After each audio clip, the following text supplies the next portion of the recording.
Hello friends, मेरा नाम है सचिन नागदेवे और आज हम डिस्कस करेंगे कौन से म्यूचुअल फंड सही है 10 से 15 साल के लिए। देखो, इक्विटी म्यूचुअल फंड में जो म्यूचुअल फंड मैनेजर है वो अपना पैसा कहाँ इन्वेस्ट करते हैं, तो स्टॉक मार्केट में करते हैं। तो बहुत लोग ऐसे सोचते हैं कि क्या म्यूचुअल फंड में इन्वेस्टमेंट करने के बजाय अगर हम डायरेक्टली स्टॉक मार्केट में इन्वेस्टमेंट करें तो क्या म्यूचुअल फंड से ज्यादा रिटर्न ला सकते हैं। तो आंसर है हाँ, आप म्यूचुअल फंड के बजाय अगर डायरेक्टली स्टॉक मार्केट में इन्वेस्ट करते हैं तो ज्यादा रिटर्न जनरेट कर सकते हैं, लेकिन उसके लिए बहुत ज़्यादा रिसर्च करना पड़ता है। कंपनी की फंडामेंटल स्टडी करनी पड़ती है। मतलब किसी भी कंपनी का फ्यूचर प्रोस्पेक्टस क्या है, फ्यूचर ग्रोथ कैसी रहेगी, उसका कैपेक्स का प्लान क्या है, मैनेजमेंट कैसा है, मैनेजमेंट ट्रस्टवर्दी है क्या, उसके quarter and quarter result check करना पड़ेगा, उसके year and year result check करना पड़ेगा, उसका प्रॉफिट जो ग्रोथ है वो कैसी है, क्या वो कंसिस्टेंट है, ये सब आपको चेक करना पड़ता है। और इन सब के लिए आपको चाहिए बहुत सारा टाइम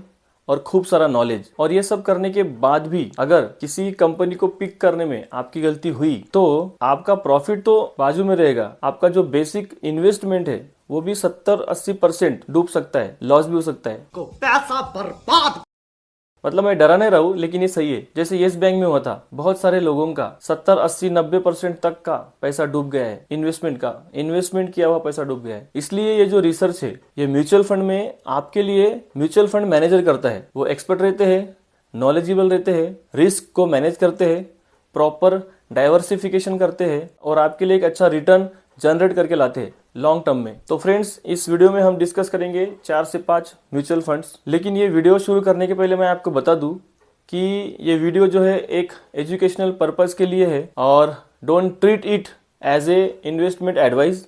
मेरा किसी भी म्यूचुअल फंड में या किसी भी स्टॉक में कोई भी बाय या सेल का रिकमेंडेशन नहीं है। और अगर आपको इन्वेस्टमेंट करना है तो कृपया आप अपने फाइनेंशियल एडवाइजर से कंसल्ट करें। तो जो मेरा पहला म्यूचुअल फंड कैटेगरी है वो है लार्ज कैप कैटेगरी से लार्ज कैप म्यूचुअल फंड। तो वैसे तो इक्विटी म्यूचुअल फंड जो है वो रिस्की ही है, लेकिन उन सब में जो लार्ज कैप म्यूचुअल फंड है वो थोड़ा कम रिस्की है, क्योंकि ये लार्ज कैप कंपनीज में इन्वेस्ट करते हैं जिनका मार्केट कैपिटलाइजेशन ज़्यादा है, जिनका स्टेबिलिटी ज़्यादा है, लिक्विडिटी हाई रहती है और पोर्टफोलियो को स्टेबल करके रखते हैं। तो ये रिप्यूटेड कंपनीज में इन्वेस्टमेंट करते हैं जिनका एक्सलेंट ट्रैक रिकॉर्ड है अच्छा प्रॉफिट जनरेट करने का। जैसे एशियन पेंट है, पीडीलाइट है, टाइटन है, इन्फोसिस है, टीसीएस है, रिलायंस है। तो लार्ज कैप म्यूचुअल फंड चुनते वक्त हमको ऐसा म्यूचुअल फंड चुनना चाहिए जो अपने बेंचमार्क इंडेक्स को बीट करे और जो उनकी कैटेगरी है उसको आउट परफॉर्म करे। ऐसा म्यूचुअल फंड चुनना चाहिए। तो ऐसे कौन से म्यूचुअल फंड है जिन्होंने अब तक 10 से 12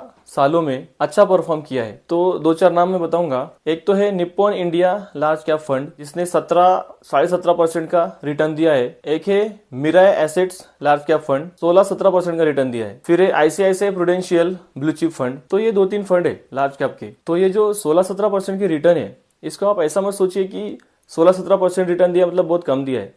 एक्चुअली ये लॉन्ग टर्म में बहुत ज्यादा है और बहुत अच्छी वेल्थ क्रिएट करके दे सकते हैं। जैसे मैंने अभी बताया कि Nippon India large cap fund 17% का रिटर्न दिया है अब तक। तो 17% मतलब अगर 5,000 रुपीज इन्वेस्ट किया तो 17% के ग्रोथ से 20 साल तक अगर इन्वेस्टेड रहे तो 20 साल के बाद उसकी वैल्यू 1 करोड़ के आसपास होती है। उसके लिए आप एसआईपी कैलकुलेटर देख सकते हैं। 5,000 रुपीज अगर पर मंथ इन्वेस्ट किया एसआईपी में तो 17% के हिसाब से 20 साल में 1 करोड़ के आसपास होती है वैल्यू। तो ये तो हो गया एक्टिव फंड्स। लेकिन ऐसा देखा गया है कि जितने भी लार्ज कैप के एक्टिव फंड्स है वो मैक्सिमम टाइम अपने इंडेक्स को बीट नहीं कर पाते। तो इसलिए जो भी मैंने फंड्स बताया उसमें से कौन सा फंड्स अच्छा रहेगा, कौन सा फंड्स 5 साल बाद टॉप पे रहेगा, कौन सा फंड 3 साल बाद टॉप पे रहेगा, क्या हमने अभी जो पिक किया है जो अभी टॉप पे है क्या वो 10 साल बाद भी टॉप पे रहेगा, इतना सब कैलकुलेशन करने का जिसके पास टाइम नहीं है तो वो लोग क्या करेंगे, इंडेक्स फंड को परचेस करेंगे। मतलब इंडेक्स फंड में इन्वेस्ट करेंगे। तो इंडेक्स फंड में मेरा जो पीक है वो है यूटीआई निफ्टी 50 इंडेक्स फंड। इसका जो एक्सपेंस रेशियो है वो 0.21% का है। सेकंड जो कैटेगरी है वो है मिड कैप म्यूचुअल फंड। तो जो मिड कैप कैटेगरी है वो लार्ज कैप से थोड़ी रिस्की है और यहाँ पे जो फंड मैनेजर है वो उस कंपनीज में इन्वेस्ट करते हैं जो कंपनी आने वाले दिनों में मिड कैप से लार्ज कैप बनने का दमखम रखती है। और इस कैटेगरी में आपको फंड का सिलेक्शन बहुत ही सोच समझ कर करना पड़ता है, क्योंकि लार्ज कैप कैटेगरी में लार्ज कैप जो म्यूचुअल फंड थे उन सब का रिटर्न जो है वो आसपास सेम ही रहता है। मतलब 1-2% का डिफरेंस रहेगा, लेकिन आसपास सेम ही रहेगा। लेकिन मिड कैप में ऐसा नहीं होता। मतलब ऐसा समझ लो कि आपने और आपके दोस्त ने दोनों ने मिलकर मिड कैप फंड लिया है, आपने कुछ और लिया है, आपके दोस्त ने कुछ और लिया है, तो 10 से 15 साल के बाद ऐसा भी हो सकता है कि आपने जो फंड लिया है उसका रिटर्न 20 से 22% हो, और आपके दोस्त ने जो फंड लिया है मिड कैप का, दूसरे कंपनी का दूसरा म्यूचुअल फंड, तो उसका रिटर्न 10 से 12% भी रह सकता है। इतना डिफरेंस भी हो सकता है अगर रॉन्ग म्यूचुअल फंड पिक किया तो। मिड कैप कैटेगरी बात कर रहा हूं मैं, इसलिए यहाँ पे फंड सिलेक्शन बहुत ही महत्वपूर्ण है। तो मिड कैप कैटेगरी में लार्ज कैप कैटेगरी से ज्यादा रिस्क रहती है, लेकिन स्मॉल कैप म्यूचुअल फंड से थोड़ी कम रिस्क रहती है। तो अगर आपका होराइजन 8 से 10 साल का है तभी आप मिड कैप कैटेगरी के बारे में सोचे। तो मिड कैप कैटेगरी में आप 3 फंड देख सकते हैं। फर्स्ट है quant mid cap fund direct growth plan, इसका 3 साल का रिटर्न 39% है। दूसरा है Motilal Oswal mid cap fund, इसका 3 साल का रिटर्न 33% है। फिर है HDFC bank opportunity mid cap fund direct growth, इसका रिटर्न 30% के आसपास है 3 साल का। और अगर एक्सपेंस रेशियो की बात करूं तो क्वांट का है 0.76% एक्सपेंस रेशियो, मोतीलाल ओसवाल का है 0.64% और HDFC का है 0.78%। अगर आपको जो भी फंड्स मैं इस वीडियो में डिस्कस कर रहा हूँ उस हर एक फंड का डिटेल एनालिसिस चाहिए तो मुझे प्लीज कमेंट में बताइए।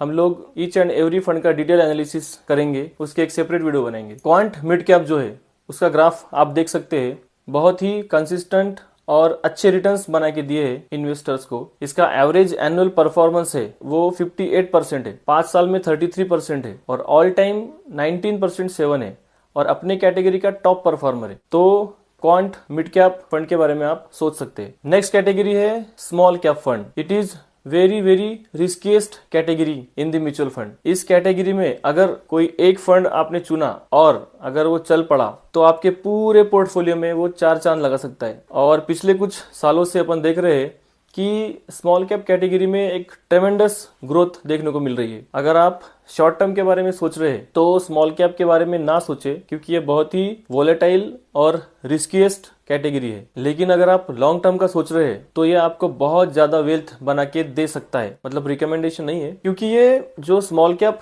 फंड है ये फंड मैनेजर बहुत छोटी कंपनीज में निवेश करते हैं और वो जो छोटी कंपनीज है वो बहुत जल्दी डबल या ट्रिपल हो सकती है, इसलिए रिटर्न भी बहुत ज्यादा लेके आ सकती है। और ये रिस्केस इसलिए है कि इसका ग्रोथ पोटेंशियल भी ज्यादा है और साथ साथ इसके फेल होने के चांस भी ज्यादा है एक्चुअली। तो इसमें जो मेरा पीक है वो है quant small cap fund direct growth plan. इसका भी ग्राफ आप देख सकते हैं, कंसिस्टेंट है, ये भी अपने कैटेगरी में टॉप परफॉर्मर है। इसका एक्सपेंस रेशियो 0.77% है, 1 साल में 63% का रिटर्न जनरेट करके दिया है, 5 साल में 38% और ऑल टाइम जो है उसका वो 19% से 20% तक दिया है। दूसरा है Nippon India small cap fund, इसका एक्सपेंस रेशियो 0.73%, 1 साल में 53% का रिटर्न दिया है और ऑल टाइम में 26% का रिटर्न जनरेट किया है। फिर है चौथा कैटेगरी फ्लेक्सी कैप फंड। ये बहुत ही इंटरेस्टिंग फंड है। इसके पहले आपको बता दूं दोस्तों, इस वीडियो से अगर आपको कुछ नॉलेज मिल रहा है तो चैनल को सब्सक्राइब कीजिए और लाइक कीजिए, शेयर कीजिए,